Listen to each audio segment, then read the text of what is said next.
All right, another episode of the RSL Random Fan Podcast. I'm a host, Frank Goebel, joined by Tyler Thomas, who is going to have to take on the dual responsibility of being the good-looking one, and also the kind of a big guy. So, all right, I'll just be kind of a big guy, and we'll share the good-looking title. Well, there's no way I can handle that part of it. But Brent is not feeling good. So he's out tonight. He's got the sniffles or something. So we are going to start a GoFundMe for him. For the Sniffles account. The Sniffles. Yeah. Brennan Manjunja. Yeah, I've got the sniffles. 45 cents. Please. 45 cents each, please. From all of our fans. So we got a lot to talk about. Doing it a little late. We usually do it on Monday nights, but it's a day later because we needed to cool down. Yeah, we probably needed to adjust and digest all of the things that happened during the game. But why don't we get started? I will share the starting lineup. We had Rafael Man Crush Cabral in goal, and I think he's solidified that. And across the back line, Sam Junkwa, who seems to have solidified that. We'll have to find out more. Justin Glad, Philip Quinton. Actually Brian Vera. They had the lineup backwards, but yeah, it's weird now. Quinton was at the right back. And then we had Ojeda and Palacio. Emeka and Nelly kind of got back spasms. And in practice on Friday, Diogo Gonzalez, Pablo Ruiz, Ariath Piol, and... Yeah, and Piol, I mean, MLS put it as him as a outside midfielder, but really they were playing a 4-4-2. Like we could tell right from the second they lined up, right? Forster Jago up top. Yeah, with Piol. Some notable absences for RSL. Diego. Luna. Very good. And Dominic Markchuk. In Poland. I don't think he got in, as I noticed, and I don't think he got into either of the games, but he was on the bench. But it's always a good experience to play in your national team. And we can talk about the U.S. national team or whatever facsimile there is of it. And then Emeka Nelly was the other big one that was out. Oh, and Xavier Gozo on the U20s. Yeah. The kids as well. Right? So a lot of attacking and offensive options not available. N.A. Missing in action. M.I.A. And also, I think everybody was sad, Anderson Julio. Did not make the trip. No, he's in Ecuador. Working on a visa. But they also had, I looked it up, and I was looking at the stuff on FC Dallas, 17 players. 17 changes. 17 changes? Yeah, 17 new players from their roster from last year. Okay, gotcha. Yeah, their keeper's new. Ibeaga's new, or he's not new. He's the guy that looks like he looks like I almost said Shaquille O'Neal. LeBron James. He's the guy that looks like LeBron James, but he kind of trimmed his beard back, so it's less noticeable. But Sebastian Lletget, who likes to play against RSL. Yeah, and they fill their team with a lot of MLS standard players, right? Like Shaq Moore, Farfan, Delgado, Leo Chu. Who was at Seattle for a long time? Leget's had some national team caps, but he's nowhere near the national team anymore. But he's still a really good player. You know what I mean? And the 2023 MLS MVP, Luciano Acosta. Yeah. Who was really good at a lot of things, including falling down. Yeah, and RSL fans loved getting after him and booing him all freaking night. So that was kind of fun because he's just so little. He's 5'3". I looked it up. He's my wife is 5'3". Yeah, maybe with his cleats on, he's 5'3", but dude he's a problem causer, and it's because you can't go shoulder to shoulder with him. You got to bend over to go shoulder to shoulder, and that sucks. Anyway, we'll talk more about that in a minute. But just wanted to shout out a few people that hit us up on Twitter during the game. I thought there were some really cool comments. I'm going to just start with this. It's a blanket statement. Longest half of my RSL fandom. That's the first half, right? First half. Thanks, Braden at SGT_B_dub. Love that comment because it was true. It was about the longest half of my RSL fandom, too. So, but then coming back with Cabral the Wall. So Cabral the Wall. I like that. it. Yeah. So I think we're going to adopt that. Hopefully, Braden's on board with us using his. We'll give him credit, Braden. Yeah. Good job, Braden. Cabral the Wall. Anyway, but we started off not great. They were kind of pressing. We were kind of getting into we were good in the midfield. But every time we got to the final third, it's like we didn't know what to do. Yeah. And it felt like we kept going through Pablo Ruiz, who had a rough game. I just don't know that he's not 100%. I don't know how any player could be 100% with 2 major season-ending injuries in a row. Yeah. So I give him all the slack in the world. He's back. He's fit, and he's worked his way back.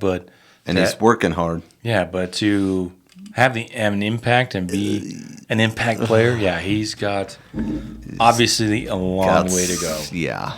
And maybe that goes back to, we've always had this discussion about how the pipeline between the Monarchs, MLS Next, and Real Salt Lake, and the difficulty that they have had.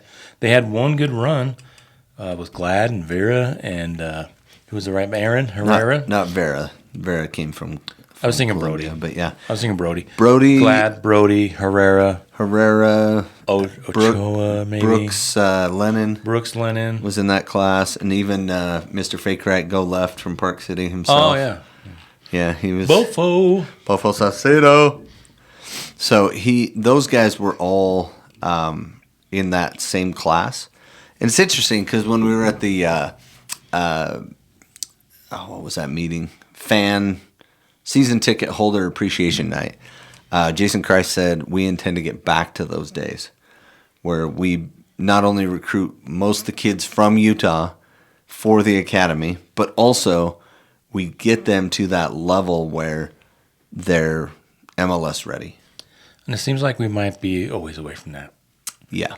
There are some... Because he said, he threw some numbers out, like he was like, the class that will come out in, I think they start them at 12 and 13, or 13 and 14, I can't remember. Or maybe it was even 14, 15. I forget, because I'm not huge into the academy. But he said, last year, there were 2 kids from Utah. The previous year, there were 3 kids from Utah. This year, there's 12. So... yeah. I don't know if that's but I think the way to measure that or not. But this might have been a game where you put a player in. You add somebody on the bench. I think Gozo might have made it had he been there. Yeah, but he was called up. But he got the call up. The bench we didn't talk about. There was still room on the bench for another player or two. It looks like Staiduhar. Hidalgo's in is one of those homegrown players. Yep. Javane Brown, Wolf, Dylan is a younger player. Yeah, I like T Wolf. Catranis, Brooke, and Henry were on the bench. So, yeah, it seemed like they struggled, but it looked like both sides were struggling. To jump to the end, my thought on the game was... Well, before we get to the end of the game, how about we just start off with that call? Okay, well, the game changed dramatically. I was just going to say my impression of both teams is that we were watching 2 teams that weren't very good. I was not impressed with FC Dallas, to be totally honest. But let's get to and I was not also impressed with Sergei Boyko. Yeah. Sergei Boyko. Yeah. Trey Fitzgerald tweets, Boyko, 4th MLS match this season already, 3 PKs and 3 reds. So he's a little itchy on the trigger finger, shall we say. They watched the game again, and they were talking, the announcers were, that was his 14th red card in 40 matches. Whoa, his rate is super high. Yeah. So let's jump to that. That's kind of where the game took a turn. The game turned. Yeah, I was trying to think of something funny to say, but was not prepared. But it took a huge change in the game, and I was sitting there. My wife and I, we sat in our tickets in section 25. Come over and say hi, even though it's the family section. I guess they made it the family section on us. That's not where. But That's not why you started there? No, 24 used to be the family section, but I think they added 25 too now. Oh yeah. But 26 is extra rowdy, so It makes up for it. Okay. We're right next That's to fair. 26. Yeah. So, yeah. So What was 25th minute? 23rd minute. actually, the foul occurred in the 20th minute. Yeah. And then they decided the 23rd minute. So, watching the game, and everybody gets irate, and I'm old, and so I try not to get too wound up because I was one of those guys that would get really wound up and just kind of embarrass myself because I was so irate, taking out all of my world's the whole frustration, of everything you've ever felt, taking it out during the game. And so, if you felt that way, feel free to reach out, rslrandomfan@gmail.com, and just write your feelings out. We're here for you. We're here to help. Yeah, we're here. We're here for you. Anymore, and maybe I'm just a contrarian in me too. It's like when everybody else gets upset, it's like, well, I'm not going to get upset. But I wanted to see, so I pulled it up on the highlights. Yeah. And the guy and his girlfriend, I think it was his girlfriend, that were sitting next to us, and I pull it up. It's like, I go, yeah, that might be a red. So that was just what I watched. But watching the game again, coming home and watching the replay, yeah, I think it's for me. I think I know where you're going. So I mean, well, tell me where you're going first before I. There's so many problems with this play. So many problems. There's, I would say, 5 problems with this play. Okay? First problem with this play, Ojeda's being pulled back and being, pulled back. Farfan's harassing him. Farfan is pulling him back from behind. It's a super simple call. And if the referee blows the whistle at the right time, when the timing was right for the call, as soon as he lets go of that ball and turns what is happening? How long are you going to let him ride me down the field? One other thing to point out on that, I was watching the replay, and we spoke with the MLS official. Who was it? Drew. Who was the official? Drew Fisher? Andrew Fisher? Who did we interview? I'm terrible with names. Oh, Alan Chapman? Alan Chapman. Oh, I was like, when did we talk to that? Oh, yeah. A couple of weeks ago, we interviewed Alan Chapman. And he was talking about positioning. Yeah. And if you notice, I think Boyko was way out of position. Yeah. Way out of position to make the call. He's clear on the other side of the field, and the ball's on the right side of the field. He hadn't made – he wasn't in contact with the play, so he was out of position. And should have been a little bit more on top of it. The ball did pop out funny, and Ari was the closest man to it.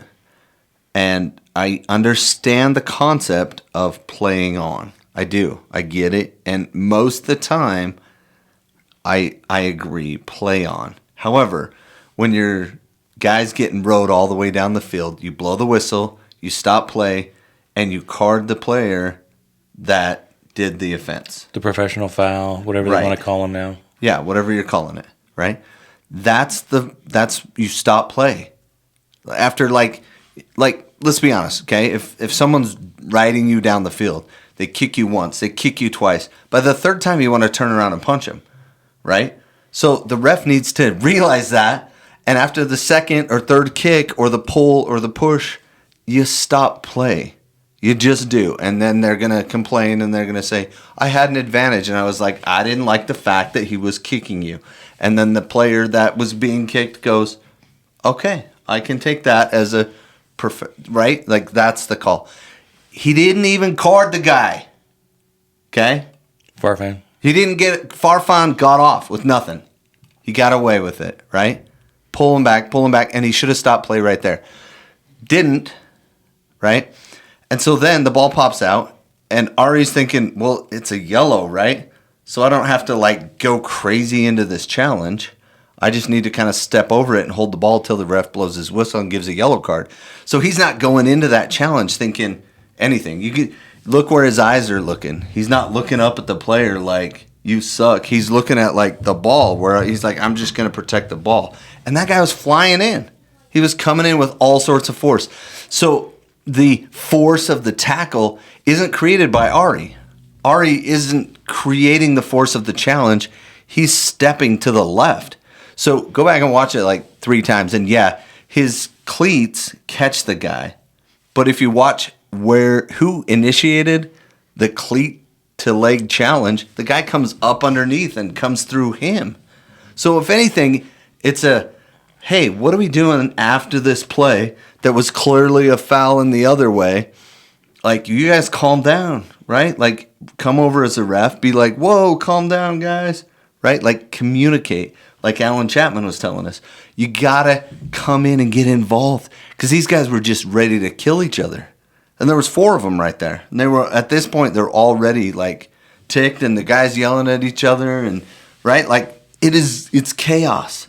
And you allowed it to happen, you know? So that's 3 things, okay? So 1 is the timing of when you blow the whistle. 2 is the yellow card to Farfan.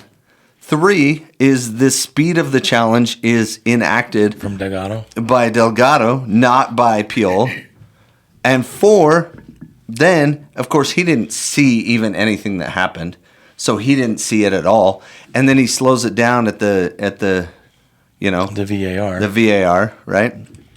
And so then he's taking the advice of the other guy, Daniel which, Radford. yeah, which again Who's is now on your list?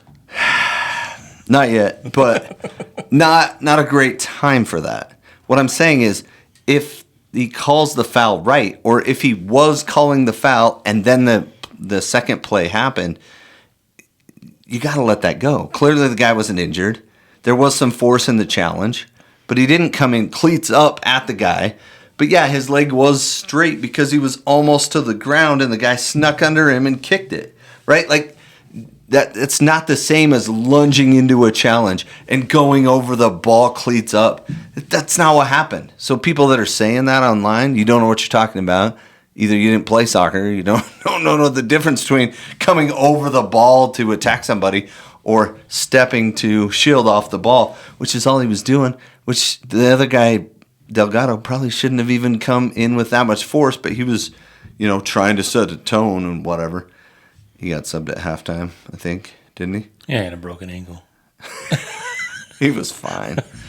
He was fine. He was a big baby. That's why he got subbed. He kept getting out of position and running back and kicking people.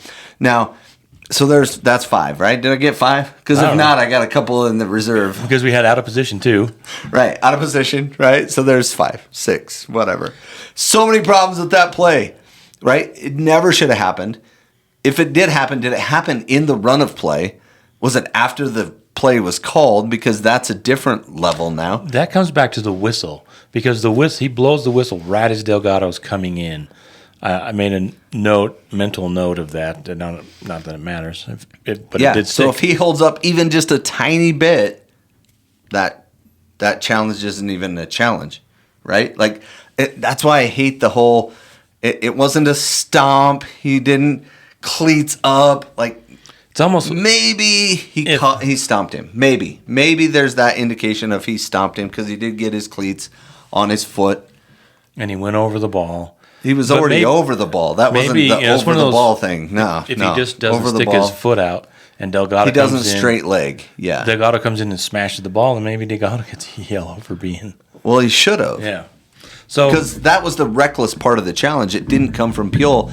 It came from Delgado. So in my humble opinion, which doesn't matter one single bit at all, is that's a yellow card, and if you call it right up front, you yellow card Farfan first. Then you go back and you talk to Ari and you talk to Delgado and you're like, no more of that, dude, or you're both whatever, right? Then it's play on. Now, if the guy comes back and says, go look at it for a red card, and you go slow it down and you're like, oh, his cleats did get underneath him, but where was the whistle? But where was, you know what I mean? All these other extenuating circumstances, and I say you don't make that call in the 25th minute. Yeah, I watched it, and I can see how it was called. I don't necessarily agree with it, but I can see how it's called. My first thought was, how would RSL fans be reacting if it was the other way? If it was Diego Luna coming in, trying to make a play, and somebody steps on his ankle, is it a different attitude? Yeah, and he pops right up. Hey, he popped right up. So it's meant to discourage injuries, right? But so many things wrong with that play. So many. So it kind of made my blood boil. A little bit? Right now, are you going to be okay? Yeah. Oh, I'm fine. You got your medication? No, I'm adding emphasis. Yeah, for the podcast so that it sounds like I felt at the time. He's making his head turn red. for effect. Yeah, He's not just really for effect. upset. It's just for effect. It's not real. I'm not really pissed. No, I can see. I 100% agree. It should have been a yellow, but I can see why it was called a red. And maybe RSL. And if in the run appeal. of play that happened, and he stomped him like that in the run of play, okay, fine. Weird Maybe. placed foot or whatever. We'll see if this is something the RSL might want to appeal. We'll see if they do that. But it's almost like you can stick your foot under somebody's foot now and get a red card for them. Like if they turn and step big, and now everything's a stomp. Now everything's a red card. And I just think it didn't rise to that level of serious foul play. Because that's what a red card is for. That's what you write down on the book. If you're a ref, you write serious foul play. And it's not. It's not serious foul play. No, I can agree. Like I said, it should have been a yellow, but I can see why, just from looking at it, the way they look at it, I can see why they gave the red. And then I thought there was another yellow card right after that, but they gave it to Pablo Ruiz. So I don't know that I really understood that call. Well, he was a little late. I think it was the one with the head knock. He was a little late. Oh, was that the head knock one? Was it the head knock Because he one? totally deserved that one. If that was it, okay, that's fair. If it was the head knock one. But I thought somebody else got a yellow right after that on Dallas, but they didn't. Maybe it was just a weird foul. Well, no, they kept carding the RSL bench Oh, they carded the RSL bench. a couple of times. I And then they thought carded was Pablo. getting sent out. Yeah. And that didn't show up in the match report, in the match summary. And you get a yellow, and you get a yellow. But I mean, if you can't take a second and go calm down the bench, you just tossed out their hometown player. Like if you can't get a different job, bro. You know what I mean? Like this is the job. If you're gonna call that a red card, then you're gonna prepare yourself to receive hell from that bench the rest of the game. Right? And there's obviously a line, and once they cross it, they got to go. But you got to know that that's coming once that, especially that, and then, right before halftime, not right before halftime, but the penalty as well. So let's talk about the penalty. Well, first of all, the RSL, the game looked like it was going to come apart. Yeah, Musa got a 27th minute yellow card as well. That guy's good. I wish we had that guy. Yeah, he's one of their designated players. Yeah. But also, when was the we need to talk about Cabral the Wall, because he had some great saves. Oh yeah, Musa played that guy through, and he had a one-on-one inside, like at the 6, one-on-one with Cabral, and he put it far corner, and Cabral got it, man. The lefty sweep was on, bro. He just knocked it out too. He didn't even knock it back. Which a lot of times that's the temptation as a goalkeeper, is to hit it back the way it came just from. Gets tapped and in. He pushed it out wide for a corner, so that was really good, right? Yeah, and then let's talk about the penalty kick, the foul. Okay, I'll ask you, was it a penalty kick? So here's the thing: it's a penalty kick on Lucho Acosta and no one else, right? Because Vera kind of gets on his shoulder, gives him one of these. I'm going to do it while you're drinking to see if you can keep drinking while I do it. Gives him one of these, gives him the shoulder biz, but it's a bump. And most people, it doesn't do anything. But Lucho Acosta threw himself to the ground. And so he makes the ref make a decision. The ball's nowhere near Acosta. He shouldn't have gone down. He's a big, fat baby. So I don't know what else to say on that, except, poor little Acosta got fouled in the box. Oh, he touched your shoulder. But I think. But also Vera's a brute, so it was somewhere in there, and you can't tell based on that. So maybe it's a penalty. It's probably a penalty. I think it's a penalty. I think it's more of a penalty than the foul was a red card. How's that? That's probably fair. Yeah, because he does come in and he grabs him a little bit. And he had no reason to grab him. There was 2 RSL defenders right there. And the ball was probably going out of bounds. And he grabs him and pulls him, and Lucho just goes with it. And it's just dumb. And Vera... he didn't even... he took like an extra step and then threw himself down. No, not really. No? No, I think... Okay, I didn't pay as much attention to that one. But I was honestly expecting, sitting there in the game, because it happened on our end, I was honestly expecting it to get overturned, and he probably maybe doesn't get a yellow, but I was not expecting it to be called. Didn't see the whole thing, through the players. But why didn't that call go to VAR? Well, that's the point that I think that it didn't go to VAR because it was kind of pretty obvious. There was enough there that it didn't have to be reviewed. It was like, yeah, he grabbed him. I guess. I think I don't know. you can see his shirt tug a little bit. Yeah. He got too much of him, and it was just a dumb play. It might be the first dumb play from Vera this year. But probably won't be his last. No, which he tends to do.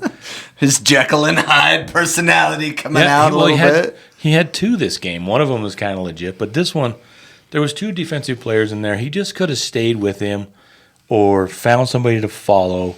And I hate to say it, but it almost feels like laziness.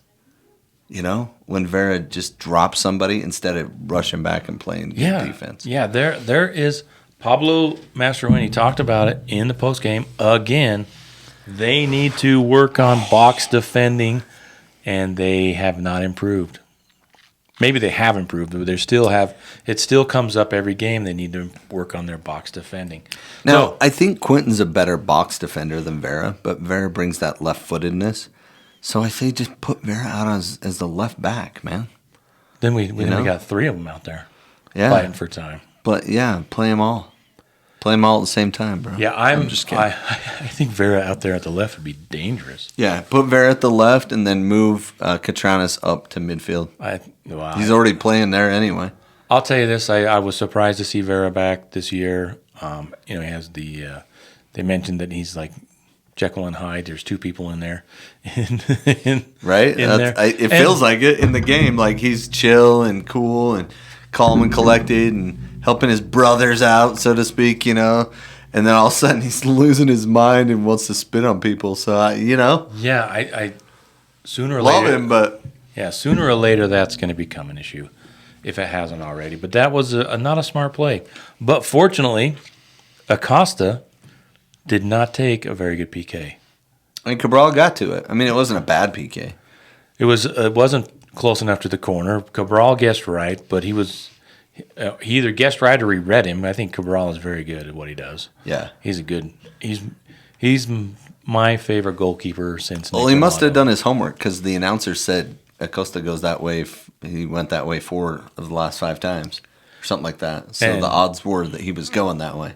And he saved it. Another example where he pushed it out to the left. And it looked like to some people that he was off his line early, and he was. But 1 foot. The rule is 1 foot has to be on or behind the line, and his back foot was behind the line when he pushed off and saved it. So yeah, it was a great save.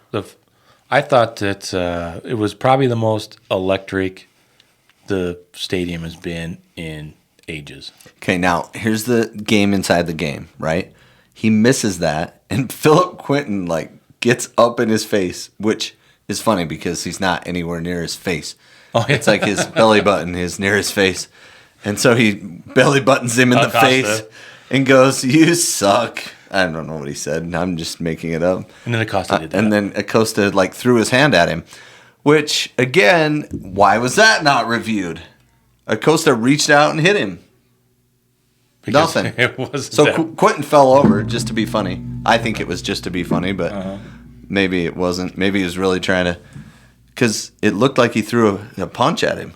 Could have been backhanded punch, but yeah, one of those. But why is that not a yellow card? Because he was just kind of like... Because he's Lucho Acosta, right? Yeah. Why was that a penalty? Because he's Lucho. And he can throw himself down because he's a little guy. Maybe we should have bought him. He only cost $6 million. Which, from Cincinnati. Yeah, maybe they knew something about his attitude that... Yeah, well, like I said, Dallas hadn't won a game all year until they came into the riot. Yeah, which we're pretty good at allowing that for some reason. Yeah, Still. there is some concern. 4 home games, 3 losses already this year. Super sad. And 1 to a Costa Rican team that was... So it brings that memory back. And now, from that moment of the red card on, the team fought.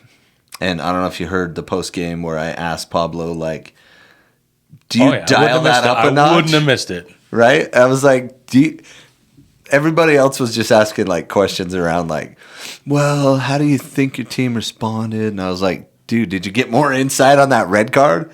You know, I was like, did they explain it all to you? And he's like, I was demanding an explanation, but all I got was, hey, cleats up, basically. You know, so I didn't get any more explanation than anybody else.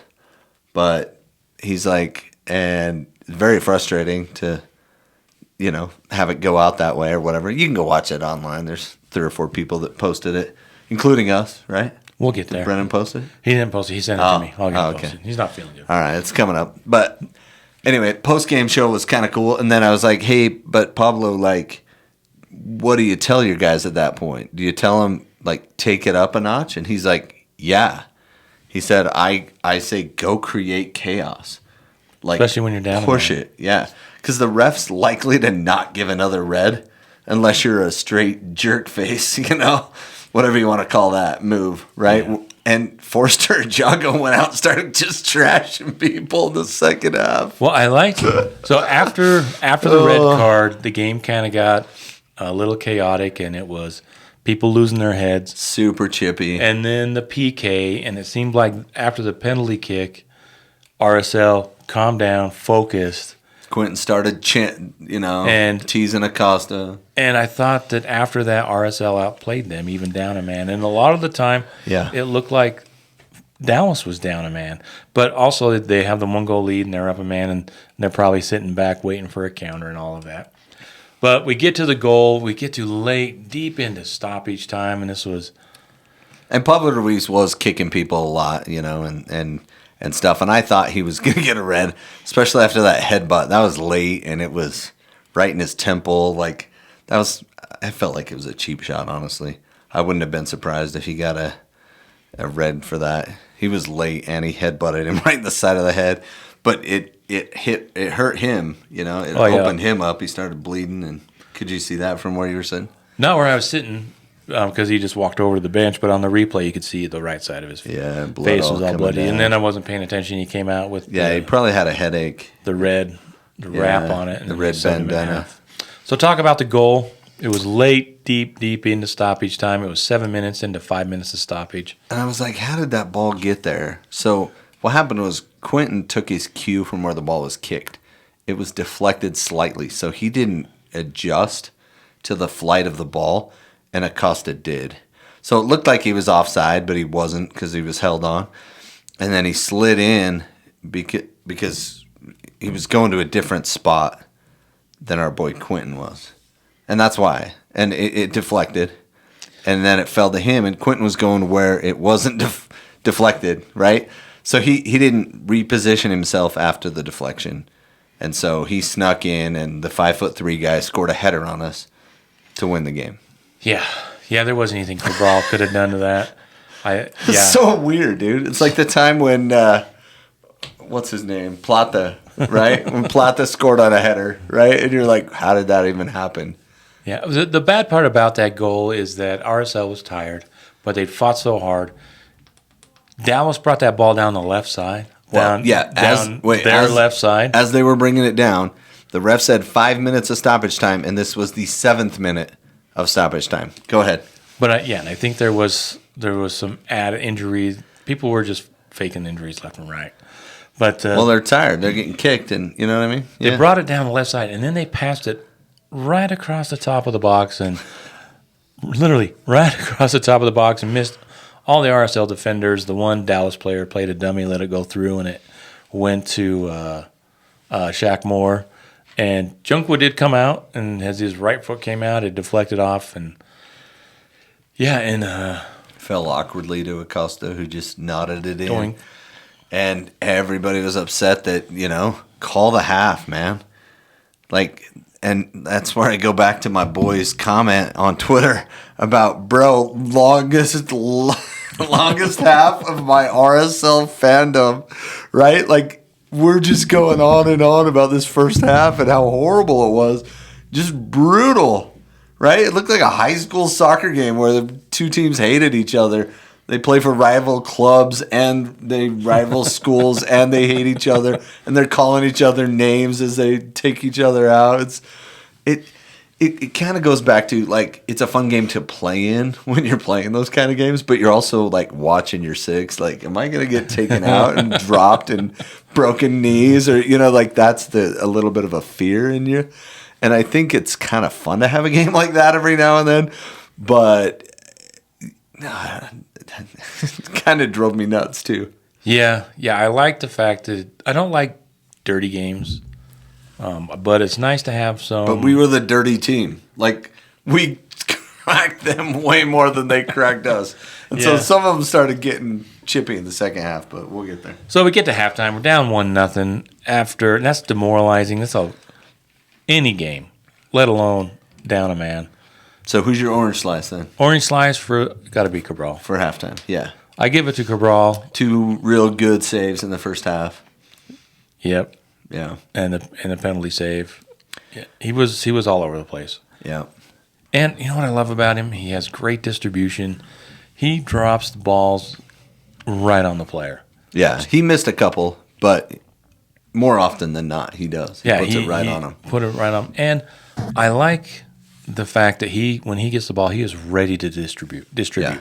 He's up there. He wants let's go. Let's go. I think RSL, I would love to see them pick up their pace of play. It's tough when you're down a man. They were all gassed by. But in general, I would love to see them play just a little bit more quickly in a lot of ways. Kind of like, I've just used San Diego. They had a great game against us. I don't know how they're doing. I mean, they're going to come down to earth at some point, but a lot quicker decision making. And I like that. So we go down one. Mine was Cabral.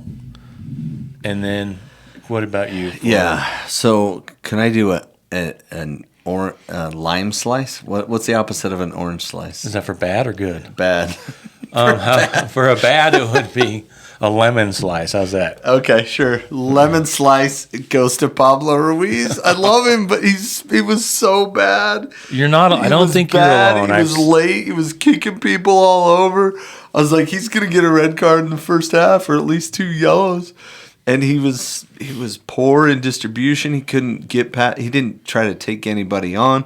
And like that's the beauty of our wingers. Our wingers are supposed to be able to isolate against somebody, take them on, and try to beat them off the dribble. That's a lot of what our offense is predicated on. And he doesn't have that in his skill set, or he doesn't feel confident enough to do it. Well, do you have an orange slice? Because I have a lemon slice too. If we're gonna do that, okay. Do your lemon slice, and then I'll do my orange slice. Diogo. I am trying to like Diogo, but I kept. I love that. I love that approach. I'm trying to like him. It's just so difficult right now. The thing about him is this game was calling out for someone to take control, not necessarily of the game, but of the team, of Maybe what the ball, what RSL needed to do, someone to direct traffic, someone to be there, and he just can't. He can't do it. He won't do it. He just disappears. This team is, and he's your designated player, Luciano Acosta. Man, they play different. They have different roles, obviously, but they're roughly the same position. Yeah, roughly. I think Diogo was brought in to be a 10. Yeah. Right? And kind of do what they do, and he's not. A distributing / scoring forward, which is what Acosta does. And I think of the person I kept thinking about was Kyle Beckerman. And you could even throw in Javier Morales. Somebody was in there directing traffic and leading. And there is a deficit of that ability in our team right now. Nothing there. Nelly does a good job. He might have been a big factor in the game with him out, but he's still a long way away from a Javier Morales or a Kyle Beckerman. And I thought it was interesting how like Palacio was like losing his mind at the ref right when they scored, right before halftime. He was screaming and yelling at him about the time, because it was 2 minutes after the 5 minutes. And I'm like, how does he not get a yellow for that? Like I'm trying to read his lips and stuff, and I'm like, bro, he let him have a good, couple sentences, kept going at him, followed him down the field almost till the kickoff. And I'm like, man. So who's your orange slice? So orange slice is definitely to Brian and not Vera. Ojeda kept his head strong, calm, bursting forward with speed. Like, he does things that nobody else on our team does except Anelli, right? And when those two were playing, we're very, very good. But he multiple times throughout the game burst of speed. Ramiro kept trying to kick him. Couldn't believe that it took until like the 90th minute or 80-something minute for Ramiro to get his yellow card of the match. Yeah, 88th minute. But, Ojeda was the player that we want Diogo to be. But Ojeda, he's not a 10. I know, he's not scoring, but he does so much in that, connecting the defense and the mids and the forwards. And yeah, I think he's... We asked him post-game, like, what'd you think of that red? He's like, that's not a red. The ref messed the game up for us. He's like, I don't know how you didn't give a card with what happened to me right before that, right? Because he kind of didn't really see the play. And he's like, I don't know how that wasn't a yellow card on the player attacking me, And I was like, yeah, no kidding, bro. But he said it in Spanish, so I don't know if that's finable under MLS rules if you complain in Spanish. Ay. It depends on how many people heard it, I guess. I guess. We all laughed in the press because we were like, what? Oh, dude, that's great. I love it. So, no, I think him. He was consistently our best player, I think, throughout the game. I think those were two best players. Although Glad did really a lot of good work, too. Quietly and consistently. And he does this thing that I really like where instead of trying to take a touch and then play it, his first touch is the clearance. So if people try to pressure him, he's already gotten rid of the ball. And Vera and to some extent Palacio did well receiving that and playing out of pressure. So we go into the second half. The RSL sub, Tyler Wolf, who seems to have jumped Lachlan Brook. I don't know. There's a couple of players that need to ask Pablo what's the thought process. Pecking order. Brook and Catranis. Is Catranis nursing an injury? Is Junkwa just doing more of what is asked? Catranis loves to get forward. Maybe he wasn't getting back on defense, and who knows? But as far as we see, right, Catranis is better going forward, and Junkwa's better staying back. And maybe that's. I mean, if that's simplistic enough. So they did have the one sub at half, and then Delgado came out. Wait. Who subbed in? Tyler Wolf. No, for them. Say it. Okay, let me see. Nitsabeling. Ntsabeleng. I love it. No, that's exactly who subbed in. Yep, that's his name. Is that how you say it? I don't know. So Delgado went out because he had crazy last name. I love it. Yeah, so Delgado went out because he had the broken ankle. Right. Yeah. They had it wrapped. I think they were hunting him. He was like, I'm going to sit down. They're like, you're out, dude. And the second half, I thought, for the most part, RSL, it looked like I said, they were on top. They were pressing. They had the right attitude. They were playing well. They just... And we're missing in stark contrast to years past when we would just park the bus and sub in some random midfielder to play center back and go to 17 in the back or whatever stupid formation we were doing, right? 5 in the back with 3 center backs. But Pablo did say that, like, when you asked him the question, he's like, wait, we didn't want to die on our knees. I told him, go after it. Yeah. Go I after love and that comment. Because that's what everybody quoted, too. And I was like, hey, I made him say that. I mean, I invited him to say that. And that's what he said. We don't want to die on our knees, right? And then the 66 minutes, Catranis came in for Junkwa, and also Brook came in for Palacio. And by all accounts, people were impressed with Brook. He came in and he had a shot. It was like in the 71st minute, if I remember right. Just a laser off his left foot. Yeah, as soon as he kind of hones that in just a touch, he'll be what Pablo Ruiz was.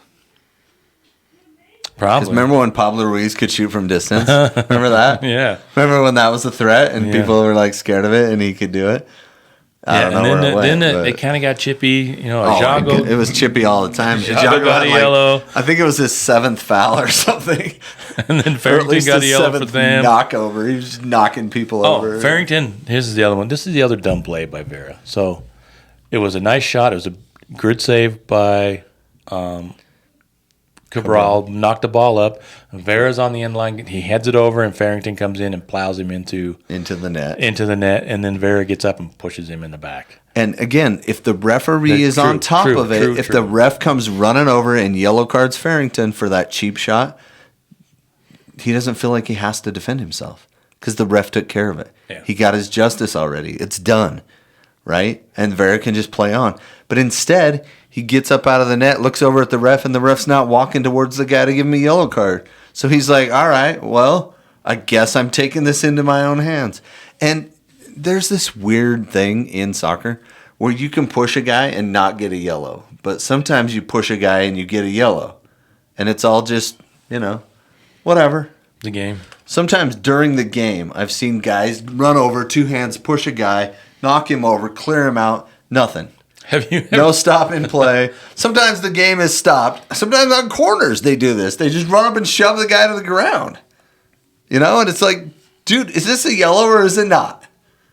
Well, it is sometimes. Sometimes it is, and sometimes it's not. That's stupid. I love some of the old highlights from the 70s and 80s. Have you seen that? Where the guy, there's one where I think it was a Manchester United game, and the guy just punches the other guy Really? in the middle of the field. And the ref comes over and dusts him off. I don't think anybody got a call. He's like, calm down, guys. Calm And down. then they just went back to playing.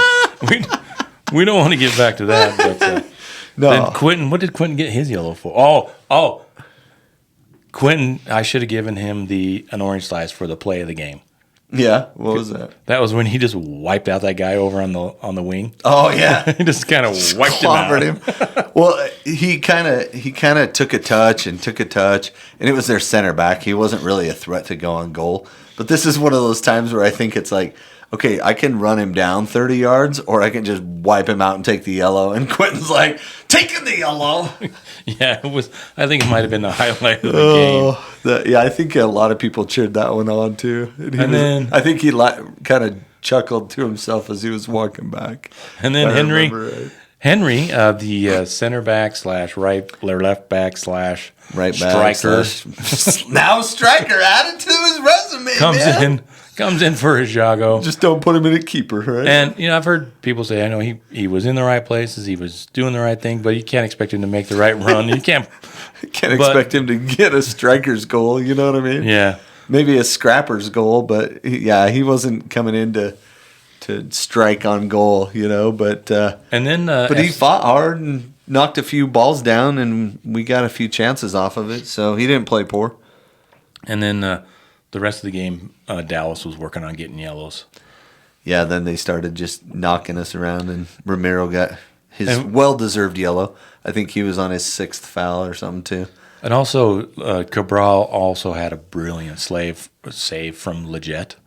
Ball slicing down on the ground. He got down to his right and pushed it around. Leggett hit that quick, and he hit it true. That was going right inside the post. And Cabral got down and pushed it out. That was a sweet save. Kept them in the game. That was about the 74th minute, if I remember. Somewhere in there. It was in the 70s. It was still early. Well, and Dallas had quite a few chances there right around that time, and then RSL kind of wore out. Yeah. But they fought hard all the game. I thought you were going to say Fajardo the whole game. Fajardo. So how many subs was that? 1? We had 4, if I remember right. 2, 3, 4. So in a game where we get a red card, we don't make all our subs. Well, looking at the right? Like what? I looked at that, and I don't know, who do you bring in? Well, here's the thing. Stadahar? We need another striker. If you're thinking like, who do I bring in to score a goal? Maybe Hidalgo instead of Brown. No, really, no one on the bench is that person. Hidalgo, he's had some. He's had some assists. T. Wolf, he's the most striker, right? And so he was the sub at halftime. So you had, but once he's in and Brooks in, you had Dylan, Brown, and Hidalgo. Those right? were the 3 other choices. And at least throw Javane in there for speed, right? Yeah. Put him in and I don't know. Isn't Dylan a midfielder? I thought he was If he's a striker, midfield / attacking player. He is on the Monarchs. So, what does it list him as? they have him down to midfielder. Yeah. So he was, again, not your guy to come in and strike a sweet ball like we kind of hoped somebody would at some point during this game. What about Axel Kai? Axel Kai Kamara. Yep, that's him. We're going to start calling him that because he's just as useful as Kai Kamara at this point of his career. I would take Kai Kamara over Axel Kai. Oh, yeah, me too. Anyway. But yeah, he's kind of on his way down. Over to the stats, though. Wanted to highlight one stat for you, Bram. Yeah, would you shots on target? You see that? I almost said something naughty. That poor stat there. Shots, 15 for Dallas, 11 for Real. Shots on goal, 5 for Dallas. 3 for us. 3. You know when 2 of them came? Probably late in the game. Super late in the game. Yeah. We had basically 1 shot on goal for 70-something minutes. Well, that comes back to... I have a question for you. Bad offense. Yeah, and I was thinking the same thing, bad offense, but I was also wondering, where has our midfield gone? And obviously, maybe we just didn't have anybody in there. Center defensive mids are good, but as soon as we get in that final third, we lose they got what we're doing. Caught up going around the left, yeah, playing out the back, down the right, but we haven't really played through the middle, and maybe that's the case because we didn't have Luna. Already got subbed out. Luna was out. You know, right? But I think I would love to see us. I get it, but man. I mean, you don't have to play that way all the time, but it seems like if we kind of forced our way through the middle every once in a while, open up the wing, but variation of service. Yeah, variation of service. So that would have been nice, but it's tough to get it when you're missing some really good players. And then lobbed in hopeful crosses, 9 for us and 8 for them. That's not too bad. It's a lot better than it used to be. A couple seasons ago, they were 20-something crosses, and just like, man. Offsides, 3. Those have really gone down. They only had 2 because Anderson couldn't get back from Ecuador. Right. So, he was the bonus. Expected goals. This kind of maybe show how tough that RSL's defense was. 2.4 for Dallas. For Dallas. And so for Cabral to only give up 1. Really good. Yeah. But ours was 0.6. That's what I'm talking about. I like that stat because it shows like the quality of your chances. And there's been some games this year where we've had 3 and we've scored 1. But we were 0.6. We did not create great chances going forward. And like our DP played almost the whole game, didn't he? Did he play the whole game? Yeah. Yeah. So like 0.6, bro. Like, even on a bad team, you should have 1. Yeah, 1? We're not even 1. We're 0.6. We're barely above half a chance. Half a goal. That's all you need. Like, you only need half a chance. What you're saying is there is a chance. We only need half a chance. No, I tweeted in about the 43rd minute. I tweeted on our account. I was like, dude, if we get anything out of this game, it's going to be a small miracle. And it almost happened. We almost pulled it off. We just didn't have really any good chances throughout the game. I think Lachlan had that best one, that ping shot from the top of the box. And if he could have stuck it in either corner, which that's a hard shot to do. Sure. It was a little high, too, I mean. Yeah. But it was a freaking laser. Yeah. If he could have pulled that down just a little bit, stuck it to either side, that would have been great. But, yeah. Not a great offensive output for our. We're 5-6 games into the season, right? 2, 4, 5 with MLS, right? Yep.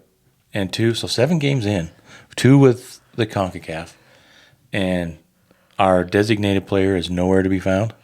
He's had some better games. Well, he has a goal. Like in Houston, he got that goal in the first half. Yeah, but one game. But and obviously he hasn't played a season worth with us, so you got to be patient. But just watching him, I don't see him as a guy that wants to. He doesn't want to have the spotlight. He needs two other players around him that he can work with and complement. He's a complimentary DP. How's that? Yeah, and we don't have the alpha DP, right? He's the beta DP, and there is no alpha. So that kind of sucks. Unless it's Luna, which, All right. So have we beat this game to death? Kind of pretty much. The ref, I was going to grant you that this was a game where you could argue that the ref didn't necessarily cause the loss, but had a greater impact on the game than was necessary. Yeah, I agree with that, but I would say that it's even more than that. I would say most impact of a ref all season, for sure. Well, in the last couple of seasons since we've been there hasn't been a ref that was that out of sorts. There was the one game where what's his name had I think both teams had like 15 cards before halftime. Remember that? Yeah. And he lost control of the game because he started pulling yellows out early, and he just had to keep doing it. So that was probably the last game where it really had an effect. So 1-0 loss. There we RSL. sit. Yep, 2 wins on the season, 3 losses, -4 goal differential. In 11th. 1.2 points per game. So only 1, 2, 3, 4 teams below us in the standings. And 3 of them do not have wins. And I was looking at the standings, and it's kind of upside down. Some of the better Western Conference historical teams. Yeah. Kansas City, Peter Vermeers, they haven't won a game in 12 games. 12 games. Peter, you got to fire yourself. Yeah, fire yourself, right? 1 point. And then Vancouver sitting on 12. Which they finally lost. They finally lost. And Austin won, and LAFC. So those 2 are 9 points. And then a bunch of 8-pointers, a couple 7-pointers. We're sitting at 5. Or 6, sorry. Yeah. 6 points. So it's a totally different team than last year. There's a lot of work to be done on the right. It's not a complete roster. They definitely – Kurt Schmid said, I talked to him at practice. I said, hey, you got any news on those strikers? He says, check on Monday. And then it was just his birthday. Like we're supposed to get him some. So I took his card back. I was gonna run it down there to him, but I said, no, if you're gonna tease me like that, you don't get a birthday card. That's funny. So yeah. And even had like flowers and had it was really pretty. But here's the best part of RSL not having a great game. Is it was overshadowed nationally by how poor the U.S. national team plays. Oh, let's talk about that. So we made the Final Four of the Nations League. Nations League. I always want to call it the League of Nations or the League of Extraordinary Gentlemen, which is such a bad reference, and I made it multiple times. The League of Extraordinary Nations. So horrible. Anyway, so it's set up, right? Mexico's in the other side against Canada. The U.S. has never lost. We're playing Panama. We're on home soil. We're at SoFi Stadium. In front of dozens of people. Nobody shows up for the game. Well, I think the cheapest ticket was like $110. That's what I'm saying. U.S. soccer is doing some damage to themselves. Idiots. Right? Like absolute. So we're playing Panama in the first game, and Panama just keeps hanging around. The U.S. is doing good stuff, but nothing resulting in a goal. We get a lot of good play out of, Pulisic and the boys, but, we're never... Good play. Right, but, good play only gets you so far, right? I went and watched a game one time. It was back before RSL was a team, and I was watching this guy, and he was such a good player. And I went and I was like, dude, this dude is so good. It's when the Rapids came and played the Blitz. Marcelo Balboa. No, it's another guy. Can't remember his name, but he was a ginger guy, and he played midfield. He was so skilled, and he would dribble out of any situation. And I turned to one of the guys that was there, and he was like the assistant coach's assistant, right? And I was like, man, that guy's so skilled. And he's like, yeah, he's really good at going backwards and sideways. He's so bad going forward, though, right? He would just dribble he was like that game where you play at practice where you just keep the ball away and just dribble wherever you want on the whole field. That's what he's doing? He's winning that game. But he's not winning the game, which is score goals, right? And so it just reminded me of that when I was watching that game, and I was like... I watched both games. So sad. And the first game, I kept thinking, you know what this game needs? A goal. A midfielder. A bleached blonde moon boy Moon midfielder. man midfielder. That game was crying for Some Diego Luna. creativity, and we didn't get it. And you saw it in the second game where Diego Luna played the whole game, and he was the best player on the team. Yeah. The run he made and the pass to Aubameyang. Well, first back to Panama. Yeah, please. So Panama, they're hanging around. We're getting chance after chance after chance. All of a sudden they break out, and our left back steps inside to cover, which he should. And then he should have stepped back out left, but he didn't see the striker sneak over behind him.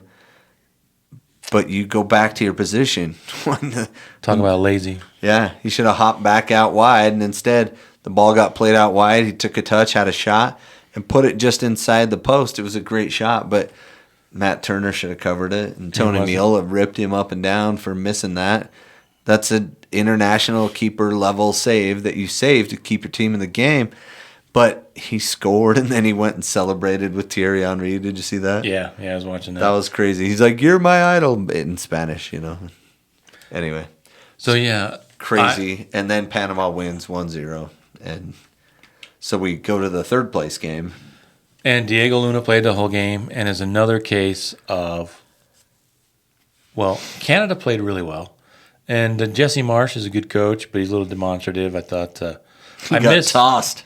He got tossed on the second call. I missed the first one, the penalty call on the first one that they were all upset about that he got a card on. And the second one was just a dive. I mean, didn't even touch him. Yeah. And that's when he got irate and got kicked out for effect. But Diego Luna was the best player on the team. And I really am disappointed. These guys don't care. The That's players, what it feels like. These U.S. men's players do not care. They have no pride. And they should be called out for being so bad. And Gio Reyna, I mean, that guy, just what's the deal? Oh, man. What's the deal? It's like super talented, but if you never apply your talent, it doesn't matter, right? Yeah, these guys. It's like Wingert. Wingert used to say this all the time. I was never the best player on my team, but I was always a player that would give 100% all the time, all out, never stop. Never back down till the final whistle. These guys never have to fight for it. We don't have that guy. They don't have anybody that wants to fight for anything. Right. I thought Tyler Adams was going to be that guy, and I love that guy, and I want him to be that guy, but he's not that guy right now. Let those guys go play in Europe and fill that team up with MLS players that want to make a difference. Exactly. Get throw some USL players in there. Who cares? Who cares? If they're going to play like that, if they're going to fight, then go play. Go play for Milan. Because Panama should not beat us. No. They have two guys on their team they shouldn't beat us twice in a row. That are, at best, MLS All-Stars.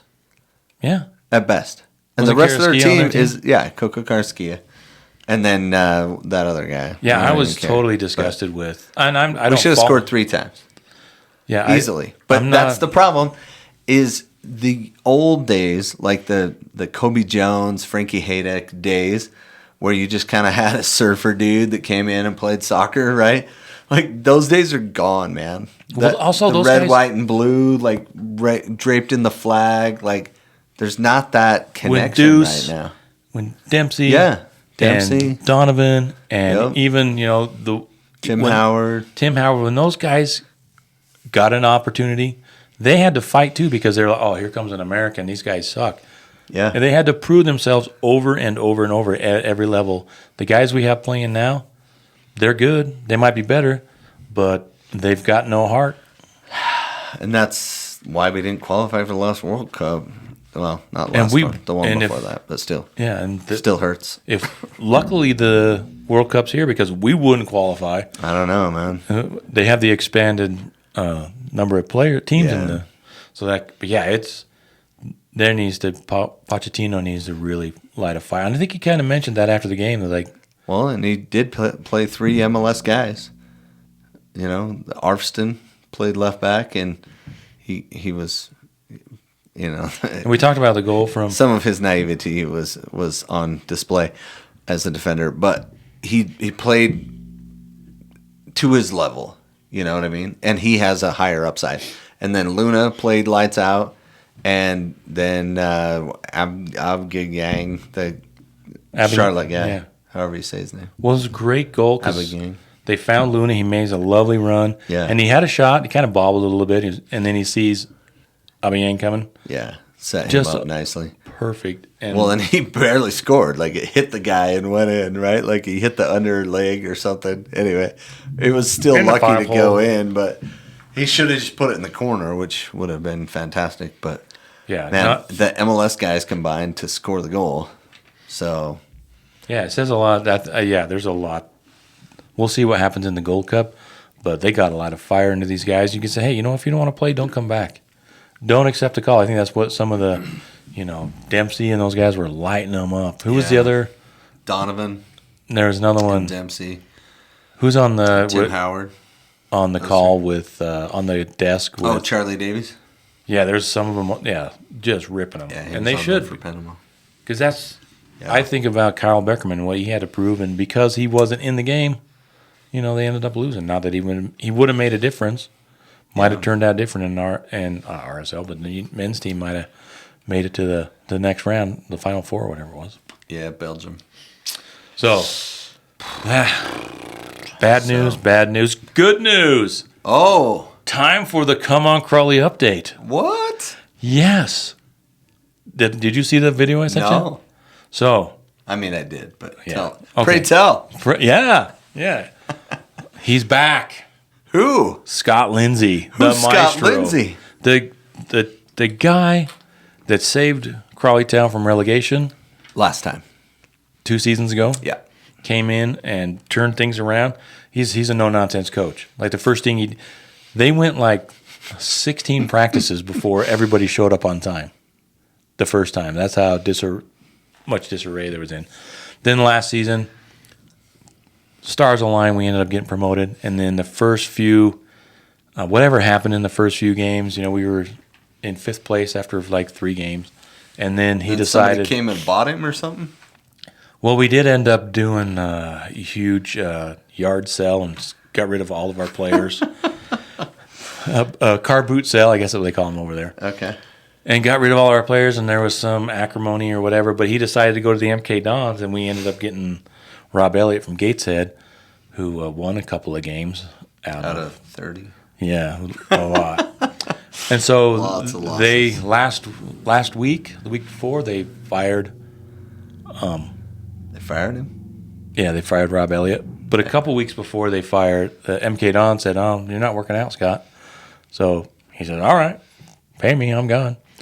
And everybody's like going, can it be? Would they really bring Scott Lindsay back? And he does the podcast on the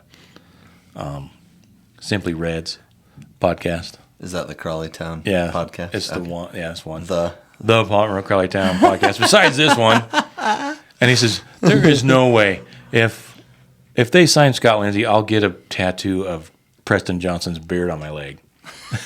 And literally, it was like, it was hilarious because like on Wednesday or that day, they had an interview with their interim manager that they brought in. Yeah. And the next day or that night, they hired Scott Lindsay. Scott Lindsay's back. So it was brilliant. I saw this stuff like at 5 o'clock with the video and stuff, and I'm like stoked. And then that's like midnight. They put it out there at midnight UK time. So Wow. everybody was waking up with what? So Scott Lindsay came in, had the team on Thursday, practice on Thursday and Friday. Yeah. And they looked like a totally different team. They were at home against Bristol Rovers, who are Bristol. They're good. they were in 14th place, and we're way down there. And we had just had a brilliant goal go up 1-0. We should have been up 3-0 by halftime. And then they just played solid defense and fought them off and ended up winning 1-0. Nice. So we are 9 points. It was nice because Bristol is the target. That's who we were trying to take out. Yeah, they're in that last The position. Rovers? What?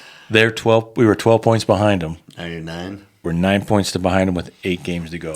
Wow. So they also gave him like a 3-year deal. Wow. So even if you get dropped. So I think Scott maybe says, you know what, this is where I want to be, and regardless of what happens, I'll be there. I'll get you guys promoted again. And they were talking that maybe WAGMI, the owners they said a lead investor, so there could be some news coming down the pipe. They got some more money coming in, and it was just all the joy was back in Mudville. What does that mean? Don't you let the mighty Casey, No Joy in Mudville? Oh, okay. It's a poem. Look it up for baseball. The mighty Casey has struck out. Yeah, I don't know much about. So The it one was, they made into a. Never mind. it was a cartoon. Yeah, Yeah. I remember that. Yeah. So just ecstatic. Couldn't be happier. Good. Yeah. Good for you. And you even wore the Unified Health new one with the big red Yeah. pitchfork on the back. It's cool. You have to That see is me pretty walking cool. around. Yeah. It is. If you I'm look not gonna at turn Brant around. in the back, it looks cool. You'll have to look it up. Maybe I'll post it Like it. on the video. Speaking of that, RSL is going to have a third kit. Yeah. Lots of rumors floating around. What do you know, Brent? We're gonna have a third kit in 2026. Somebody said, "Oh, it's gonna be white." 26. Yeah, not this year. But you heard. What's that? Well, we do have. We're gonna get Tyler Gibbons on. Ooh. He's agreed to come on. We just have to line it up. But we'll get him. Okay. Kind of looking forward, Get him nailed down. He's been, he's been talking with everybody else. So we didn't want to just I think my thought. we want to is- let the Tyler Gibbons Right. stuff calm down. Then we'll grab him. Right. Yeah. We don't want to be too controversial. Yeah, we'll grab him. We'll get him when he's cooling off a little. Yeah. No. My take would be black with yellow, kind of like this combo here, but this is a little greener. The goalkeeper jersey from last season with the black, lose the carrot, but keep the bright yellow, black on yellow. I think that'd be a cool look for us. Yeah, I agree. Yeah. Anyway, So we'll see how it goes. or you could even do the stripes, one of each of the RSL colors: cobalt, claret, and what do you call the other one? Victory gold, or what is that back Pyrite, in the day? the pyrite one. Yeah, whatever that is. So that's exciting. Got things to look for. We'll wait for the leak somebody to leak it, and then we'll see what happens. Maybe we'll leak it. Yeah, we'll work on that. Yeah, We'll get on. Anyway. sounds good. So RSL is going to play Minnesota. Minnesota is a much better team this year, so it's going to be an uphill battle. RSL is struggling. We'll see. In Minnesota, where we love to lose. Yeah. It started off years and years ago where we went up to Minnesota In the U.S. Open Cup? In the U.S. Open Cup, And got slaughtered. we lost like 7-5 or something. I don't think it was that. But it was like ridiculous. it was like 6-2 or something. It was a lot. And then we went and Then we went and signed the guy that scored all the goals on Melvin us. Tarley or something. That was the Caribbean guy, Yeah, no, he didn't do anything. Gene Alexander. Yeah, he didn't do anything. I for got there. us. I liked him. He was a tank. Jean Alexander. He was a tank. He was a tank. He was tough. All right, so we made it through. Tyler, you did a great job. You did a great job. Thanks. You did a good job too, Brant. Well, I was just say you did a great job with carrying the good-looking part of the podcast. Well, and we're both complimentary to each other. Brennan's the one that brings the sarcasm and the little bit of a bite. Yeah. We just like each other. So Two negatives, make a positive. But please follow us on Instagram, follow us on Twitter, wherever you get your social media. Subscribe to YouTube. Go to goals.tv. Subscribe there. We're putting out more content, and we've got more coming. So good stuff. thank you for listening. And also, if you like what our reports on the game, let us know. Yeah, give Brant some thumbs up. He's very insecure. Give him a like not and a that thumbs up on the insecure. socials, especially No, I'm not. Facebook. Well, I don't. Wherever it is, I put it out everywhere. Twitter, Everywhere. Instagram. But just curious if you like. If you like, that's why I didn't say my name. Oh, said- Brant writes all that stuff, guys. He's a stud. I'm not looking. If you for like his writing, please like and subscribe. He's not looking for it, but I'm looking for it for him because he puts a lot of effort. You're so kind. And it's really good stuff. So, Or read it, like it. Or yeah, I could be like Brandon. Share it with Tell your me what you friends. don't like about it. There you go. Highlight, edit, and send me your edit.